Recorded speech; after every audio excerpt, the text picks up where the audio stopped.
할렐루야.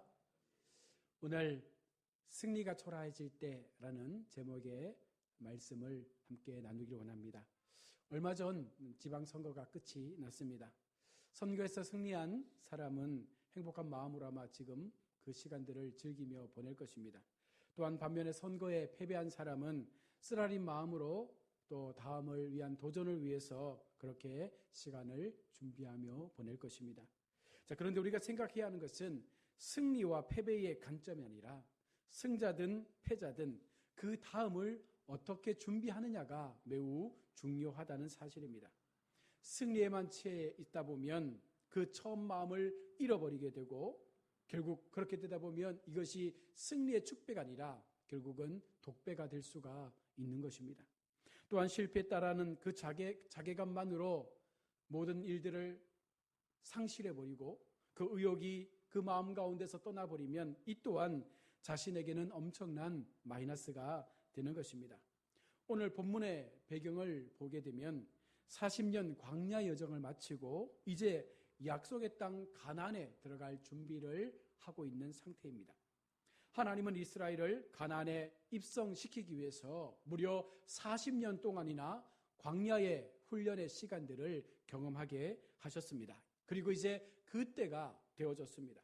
사실 가나안 성은 난공불락의 성으로 정평이나 있었습니다. 겹겹이 쌓여 있는 성벽과 그 주변 지형 정세가 너무나 힘든 성으로 많은 주변 나라들에게 소문이 나 있었습니다. 그러니 40년 광야 여정을 마치고 맞닥뜨린 여리고 성 앞에 세워진 이스라엘 백성들에게는요, 이 성은 엄청난 장애물과도 같은 성이었습니다. 요즘 우크라이나 전쟁 상황을 보면서 우리가 많은 것들을 깨닫지 않습니까? 처음 이 전쟁이 시작되었을 때에 많은 군사 전문가들은요, 러시아가 늦어도 일주일 안에 우크라이나를 함락하게 될 것이며 그 전쟁은 그냥 쉽게 끝날 것이다라고 예측을 했습니다. 그런데 이 전쟁이 지금 100일 넘도록 계속해서 지속되고 있습니다. 왜 군사 전문가들은 그렇게 예측했습니까? 바로 군비 때문입니다. 러시아는 세계 국방 2위의 나라였고 우크라이나는 전쟁에 어떤 대비가 없는 그런 약한 나라였습니다. 그런데 지금 이 모든 사람의 예측을 허물고 지금 이 전쟁의 승패가 아직도 나타나지 않고 있습니다. 러시아와 우크라이나의 전투력 비교는 거의 비교 대상이 될 수 없을 만큼 많은 차이가 났었습니다. 자, 그런데 오늘 여러분 본문에도 보시면 이 여리고 성 안에 있는 군사들의 그 전투력과 이스라엘 백성들의 전투력을 우리가 비교해 본다면 이것은 비교할 수 없는 전투력이 될 것입니다. 40년 광야의 여정을 겪으면서 그들은 많은 무기를 갖지 못했습니다. 그들이 할 수 있는 것이라고는 하나님께서 장막을 치라면 장막을 쳤고 장막을 거두라시면 그 장막을 거두어서 계속해서 광야 여정을 따르는 것밖에는 없었던 것입니다. 그러나 이 여리고 성 안에 있는 사람들은요, 충분히 훈련된 군사들로 편성된 군대를 가지고 있었던 것입니다. 이스라엘이 여리고 성을 무너뜨린다는 것은요, 그리고 승리한다는 것은요, 사실 도박과도 같은 그런 무모한 전쟁과도 같았습니다. 그러나 하나님은 이 전쟁이 하나님께 속한 전쟁임을 선포하시면서 여리고 성을 점령하기 위한 그 전쟁을 준비하고 있습니다. 다 아시는 대로 하루에 한 번 여리고 성을 돌고 마지막 날 7번 그 성을 돌고 나팔 소리와 함께 함성을 지르면 그 성이 무너질 것이다 라고 주님은 말씀을 하고 있습니다. 뛰어난 책략가들이 들으면 너무나 어처구니 없는 전쟁 준비 상황일 것입니다. 주변 나라들도 아마 이 광경을 보며 어이없어 했을 것입니다. 또한 여리고 성 안에 있는 그 사람들은 어떠했을까요? 전쟁을 하려고 왔는데 이 성을 함락시키려고 왔는데 그들은 아무 말 없이 묵묵하게 그냥 하루에 한 번씩 그 성을 돌고만 있는 그들을 보면서 그들은 어떤 마음이었겠습니까? 그러나 여러분, 그와 같은 비웃음과 많은 군비의 차이에서도 이스라엘 백성은 결코 두려워하지 않습니다. 설사 그 마음 가운데 두려움이 있다 할지라도 하나님 말씀하신 그 약속을 그 마음에 믿음으로 붙잡고 그 성을 돌기 시작한 것입니다. 성도는 하나님의 약속을 믿는 백성입니다. 하나님의 뜻이라면 어떠한 난공불락의 성이라 할지라도 반드시 무너진다라는 이 확신 속에 우리가 이 신앙의 걸음을 걸어가야 하는 것입니다. 이것을 믿는 것이 바로 믿음이죠. 이와 같은 상황에서 순종하는 것이 바로 성도의 올바른 자세입니다. 우리가 신앙생활 하다 보면 하나님은 때때로 우리 가운데 여리고성을 돌라고 하는 사실 어이없는 말씀을 하실 때가 있습니다. 그럴 때 우리가 묵묵하게 그 말씀에 토달지 않고 네 주님, 내가 그렇게 하겠습니다. 순종하겠습니다. 그 뜻대로 살겠습니다라는 이것이 믿음이지, 주님 안 됩니다, 이것은 아무리 계산해봐도 될 수 없는 것입니다, 이렇게 말해서는 안 된다는 것입니다. 이와 비슷한 사건이요, 역대하 20장 11절로 12절에 나타나게 되는데, 바로 여호사밧 왕 때 모압과 암몬과 마온 연합군이 예루살렘 성을 공격하러 온 때의 사건입니다. 20장 11절과 12절에서요, 그렇게 둘러싸여진 그 공격 앞에서 이스라엘 백성들이 두려워합니다. 그들은 능력도 없다라고 고백하며 하나님 어찌해야 됩니까? 라고 말합니다. 그러면서 그들이 내뱉은 고백이 무엇입니까? 오직 주만 바라보나이다 라는 이 고백을 통해서 하나님 앞에 이 전쟁을 맡겨드렸습니다. 결과는 역대하 20장 17절의 말씀대로 하나님께서 그 연합군 18만 5천 명을 물리치시고 이스라엘에게 승리를 가져다 주셨습니다. 20장 17절의 말씀을 보십시오. 이 전쟁에는 너희가 싸울 것이 없나니 대열을 이루고 서서 여호와가 구원하는 것을 보라. 유다와 예루살렘아, 너희는 두려워하지 말며 놀라지 말고 내일 그들을 맞서 나가라. 여호와가 너희와 함께 하리라 하셨느니라. 주님은 두려워 떨고 있는 그 이스라엘을 향해서 너희는 진영을 갖추고 어떻게 이 전쟁이 끝나는지를 보라 라고 말씀합니다. 너희 가운데 여호와의 구원을 이루리라 말씀하며 그 18만 5천의 수많은 연합군들을 다 침몰시켜버리는 하나님의 그 승전보를 그들 가운데 들려주고 있는 것입니다. 여리고성의 전투의 승패도 결국은 그들이 어떤 마음을 통해서 어떤 마음을 가지고 이 전쟁에 임하느냐에 따라 이 전쟁의 승패는 분명 갈려질 것입니다. 하나님을 믿으며 하나님의 뜻을 깨닫고 하나님의 명령에 순종하면 이 전쟁은 무조건 이기는 것입니다. 여러분, 우리가 인생을 살아가면서 수많은 영적 전쟁 앞에서 우리가 이길 수 있는 방법이 무엇입니까? 하나님의 말씀 앞에 순종하고 그 뜻 앞에 우리의 마음을 온전함으로 굴복시킬 때, 하나님의 말씀 앞에 우리의 삶을 온전히 내어드릴 수 있을 때 이 전쟁이 반드시 우리 인생의 승리의 전쟁으로 임하게 되는 것입니다. 여호수아 6장 3절과 4절의 말씀을 통해서 순종하면 그 결과는 여리고성을 점령하게 된다라는 충분한 교훈을 우리 가운데 보여주고 있습니다. 이스라엘 백성들은요, 하나님 앞에 순종했습니다. 난공불락의 성 여리고성은 결국은 무너지고 말았던 것입니다. 어떤 무력도 사용하지 않았습니다. 어떤 사람들의 희생도 그 속에 있지 않았습니다. 철저하게 그들은 하나님의 말씀 앞에 순종하며 하루 한 바퀴 여리고성을 돌았을 뿐입니다. 아무런 말 없이 그저 묵묵하게 기도하는 심정으로 그 성을 돌고 마지막 날 7바퀴를 돌고 함성을 외쳤을 때에 그 성이 무너지는 은혜가 임한 것입니다.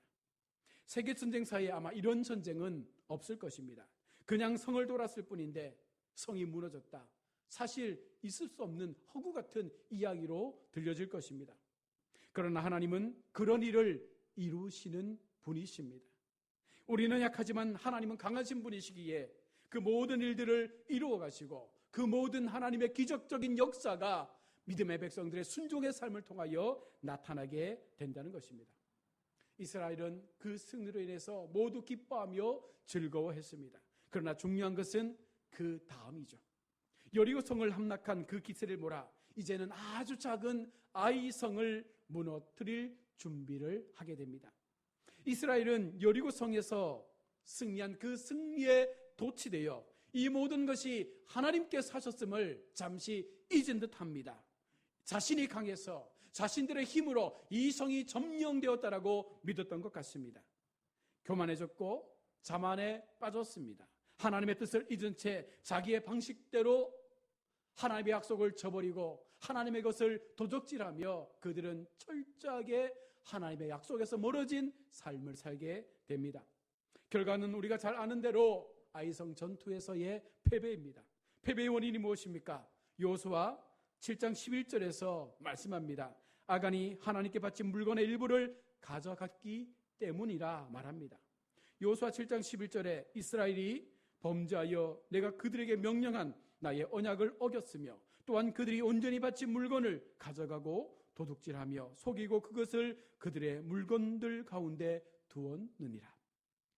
하나님은 여호수아에게 너희가 아이성에서 패배한 원인을 말씀하시며 언약을 지키지 않으면, 하나님의 언약 앞에 들어와 거하지 않으면 어떠한 전쟁도 피할 수밖에 없음을, 그 전쟁이 아무리 쉬운 전쟁이라 할지라도 반드시 피할 수밖에 없음을 경고하고 있는 것입니다. 여호수아 7장 13절입니다. 너는 일어나서 백성을 거룩하게 하여 이르기를 너희는 내일을 위하여 스스로 거룩하게 하라. 이스라엘의 하나님 여호와의 말씀에 이스라엘아 너희 가운데 온전히 바친 물건이 있나니 너희가 그 온전히 바친 물건을 너희 가운데서 제하기까지는 내 원수들 앞에서 능히 맞서지 못하리라. 하나님은요, 그들에게 다시 한번 기회를 주시는 것이죠. 너희가 어떻게 해야 앞으로의 모든 그 전쟁 속에서 이길 수 있느냐? 너희를 거룩하게 하라. 너희 속에 주어진 하나님의 약속을 내가 기억하라. 하나님의 경고의 말씀은 오늘 우리에게도 분명히 동일한 약속으로 들려지는 말씀입니다.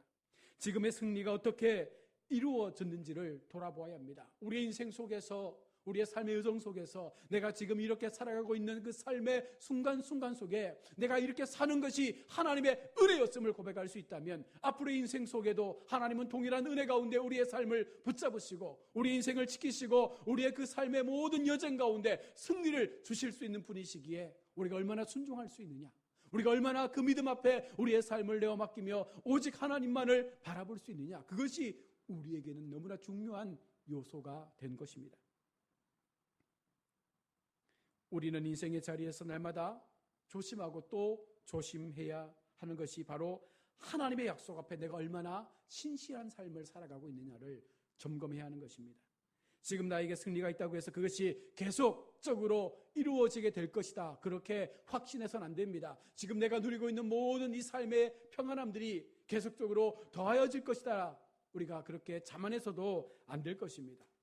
하나님은 겸손히 순종함으로 하나님의 뜻을 이루어갈 때 그 백성으로 하여금 승리를 계속적으로 경험케 하실 것임을 약속하고 있기 때문입니다.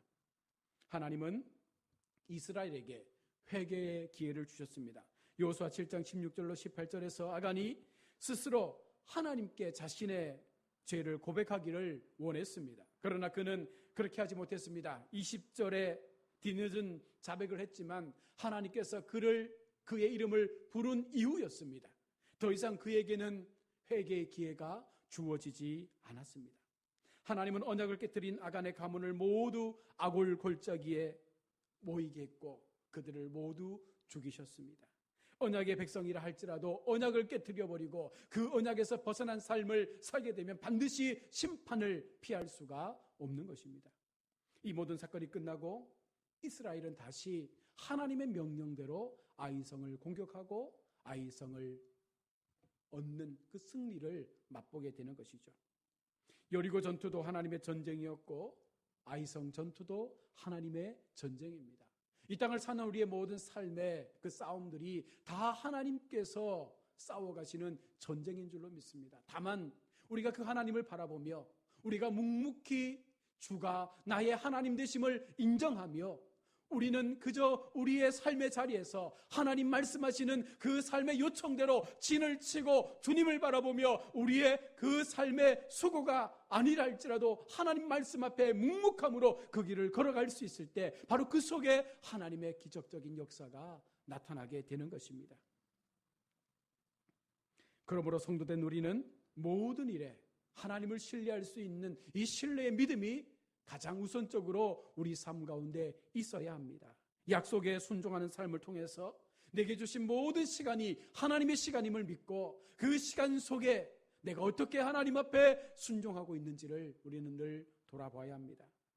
눈에 보이는 잠깐의 승리에 매료되어서 여러분 신앙을 잃어버리지 마시길 바랍니다. 잠깐 내가 믿었던 그 믿음의 복을 통하여 받았던 그 축복의 은혜가 너무 커서 그것에 매료되어서 어느 순간 하나님을 잊어버린 채 이 모든 것이 내가 얻은 것이라 착각하는 그런 어리석은 인생의 삶을 살지 마시기를 바랍니다. 끝까지 하나님의 백성답게 믿음에 합당한 성도답게 주님을 우리가 온전히 바라보며 그 약속의 하나님을 우리가 의지하며 믿음으로 살아갈 수 있는 그것이 우리 삶 가운데 필요하다는 것입니다. 오늘 주님은 여리고성 전투 이후에 아이성 전투에 임하는 그들 속에 실패를 경험하게 하셨습니다. 그 실패 속에서 그들의 문제가 무엇인지를 또 한번 보게 하신 것입니다. 우리에게 주님 말씀하십니다. 너희의 실패의 원인이 무엇인지 아느냐? 너희가 하나님을 보지 못했기 때문이다. 너희가 하나님 앞에 온전함으로 순종하지 못했기 때문이다. 너희 속에 약속에 대한 그 확신이 없었기 때문에 두려워했고 너희의 방식대로 이 모든 것들을 해결하려고 했던 것이다. 이제 그 길에서 돌아 하나님 앞에 다시 한번 우리의 삶을 맡기고 하나님께서 원하시고 꿈꾸시는 그 말씀의 진리 앞에서 우리가 끝까지 하나님을 붙잡기를 원하시고 있다는 것입니다. 사랑하는 성도 여러분, 우리의 승리가 때때로 우리 삶 가운데 영원한 기쁨처럼 영원한 함성처럼 그렇게 들려질 것이라 착각할 때가 있습니다. 그러나 여러분 시간이 지나면서 어느 순간 그 승리가 훨씬 더 우리의 삶을 초라하게 만들 때가 반드시 온다는 것입니다.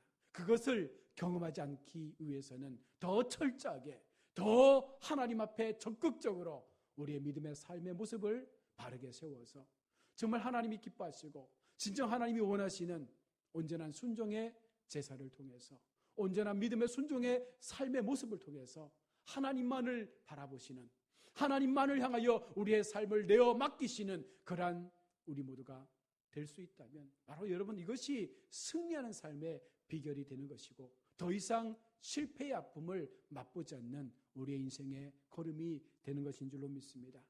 그 마음을 다시 한번 마음에 새기시고 우리가 살아가는 세상 속에서 정말 끝까지 하나님만을 의지하는 마지막까지 하나님만을 붙잡음으로 우리의 승리가 이후에 아쉬움으로 남지 않도록 끝까지 이 믿음을 지켜가시는 우리 모두가 될 수 있기를 주의 이름으로 축원합니다.